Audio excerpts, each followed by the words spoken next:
Si Tito Mars ang nagpatunay na hindi lahat ng opinyon ay tama.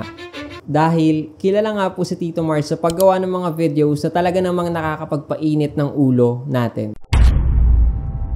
So welcome sa Rod TV. So this is my second commentary video, and bago tayo mag-start, mag-shoutout muna ako ng mabilis lang. Shoutout kay JJML26, kay Art Fred, kay Tindoy Channel, kay Annalyn Barilo, and kay Aishi Temasu.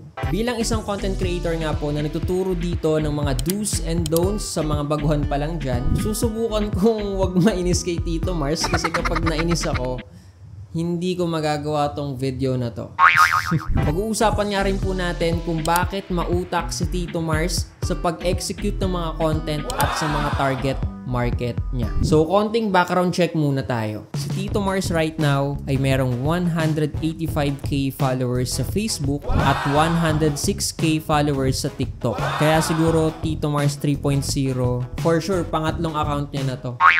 Isa sa mga latest video ni Tito Mars na nag-trend is yung pag-try niyang kumain ng sardinas. So, maghahanda muna ako ng tissue kasi hindi ko alam kung anong mararamdaman ko pag kinain ko to. Baka katihin ako or alam mo yun, baka may allergy.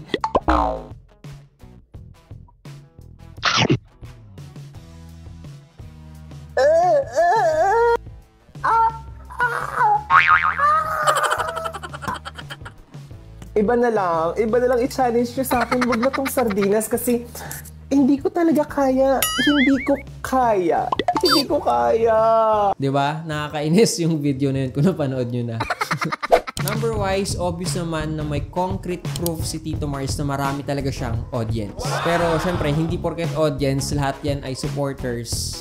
Karamihan doon ay bashers. My first experience nung una ko napanood si Tito Mars sa internet or sa Facebook, napasabi agad ako na, ay, alam ko na yung style nito. And tuwing lalabas na siya ngayon sa newsfeed ko, ini-scroll down ko na lang agad at hindi ko na nga po siya pinapanood. Kasi aware na ako kung paano gumagana si algorithm. The more na nag-engage ka kasi sa isang post or the more na pinapanood mo ang video, the more naman na isasuggest ulit sa'yo yan ni algorithm. If gusto niyo pala ng ganitong klaseng content, wag mo kalimutan mag-like and mag-subscribe sa aking YouTube channel dahil malaking tulong na yan kay Rod TV.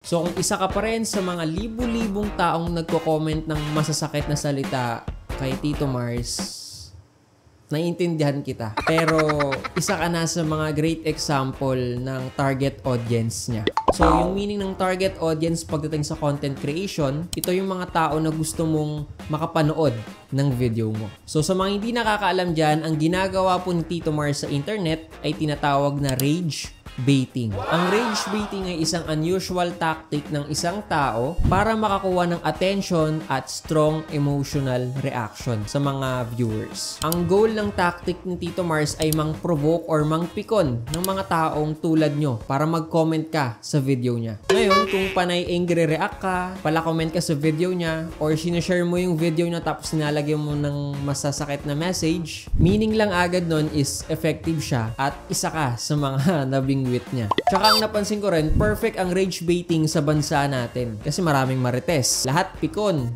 Lahat matapang. Lahat may pinaglalaban. Kaya naman talagang maraming magko-comment kay Tito Mars, di ba? Kaya ko rin pala sinabing unusual tactic kasi hindi naman lahat ganito yung ginagawa or hindi lahat kayang panindigan yung ganitong klaseng style. Kasi medyo mahirap to at delikado. Pero ayun nga, kung ikaw ay gutom sa kasikatan, then ito yung hack para sumikat sa social media. The reason bakit ko sinabing mautak si Tito Mars sa pag-execute ng content at sa mga target audience niya, dahil unang-una, kung titignan mo si Tito Mars, nakasuot siya palagi ng white t-shirt sa video niya. Matatandaan mo agad siya dahil meron siyang balbas at bigote at lagi niyang suot yung legendary earphone niya sa video niya. So dun pa lang sa pag-portray niya sa kanyang sarili ay madaling mo na agad matatandaan kung sino si Tito Mars. Kumbaga simpleng outfit lang pero matatandaan mo kapag nakita mo siya. Plus pa doon na part siya ng LGBT kaya naman talagang pag umaarte-arte siya, ganap na ganap. Kaya ako rin naman nasabing delikado yung ginagawa ni Tito Mars sa internet. Ang nangyayari kasi is hate yung namamanifest mo. Kaya kung mapapansin nyo, yung mga comments sa kanya is more on gusto siyang saktan physically. Kasi yan yung namamanifest niya sa mga taong nanonood sa kanya. Ang delikadong part rin dito is baka pag may hater siya tapos makita siya sa public, 'di ba? Bigla na lang siyang sapakin. Delikado rin 'yun. Tsaka kung sakaling gagawa ka ng mga ganitong klaseng content, kailangan ready ka rin kasi for sure makakabasa ka ng maraming death threats sa email mo. Tsaka madalas mata-take down yung mga social media pages nyo or account. Especially sa Facebook at sa TikTok kasi madali doon ang mass report. Kung makikita nyo rin yung cover picture ni Tito Mars, may quote-unquote na, syempre, papakialam ko buhay mo. 'Di ba? Parang mali yung grammar kahit Tagalog kasi dapat papakialaman 'yon. So, dun pa lang parang sinasabi na agad ni Tito Mars na itama mo ako. Mag-comment ka sa cover picture ko kasi mali yung grammar ko. So, hindi ko alam kung pati to sinadya niya. So, how to avoid Tito Mars? Avoid lang kasi hindi naman natin siya mapapastop. First is deadmahin mo. Pangalawa, simple lang, i-block mo lahat ng Tito Mars video or account na related. Yun lang ang magagawa mo kasi kahit mag-comment ka pa ng mag-comment ng mga masasakit na salita, tinutulungan mo lang yung video ni Tito Mars na magka-engagement. Pero kung may topa ka minsan, talagang gusto mo lang mainis sa araw mo, edi manood ka kay Tito Mars, di ba? Right now nga, nag-upload na siya ng mga videos niya ulit sa YouTube. And recently lang, yung mga uploads niya ay sunod-sunod. Lumipat na siya sa YouTube dahil marami na siyang audience at kumikita na siya dahil sa inis nyo. Alam niyo naman na malaki ang bigahin sa YouTube kapag maraming engagement na nangyayari. Kung mapapansin nyo rin na medyo mababa lang yung mga views ng old videos niya, pero dito sa mga bago niyang upload, mapapansin nyo, di ba? Mataas na yung views. Kaya rin siguro lumipat si Tito Mars sa YouTube kasi alam niya na less chance na ma-take down ang channel niya dahil hindi naman agad ito naapektuhan ng mass reporting. So, di ba? Mautak si Tito Mars. Pero panoorin nyo tong video niya na nakapin sa TikTok account niya. Mga ate, inaamin ko na madalas naman talaga nagaganda-gandahan ako dito, nagrurunong-runungan, na parang alam ko talaga lahat. Kasi for the longest time, akala ko, bad publicity is still publicity. Tama naman talaga yun. Kaso nga lang, mahirap pang hawakan yung kasikatan kung sa ganong paraan ko gustong manatiling relevant.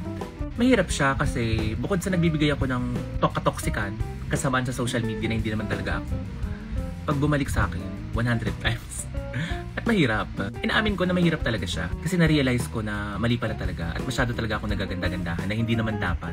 Kasi hindi naman talaga ako ito.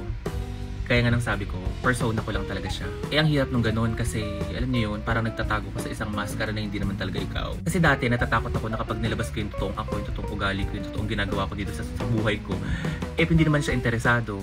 Walang manonood sa akin, walang magpa-follow, walang magla-like. Kaya ayun, naisip ko na gumawa nga ako ng persona na maldi-maldita, kontra-kontrabida, ayun.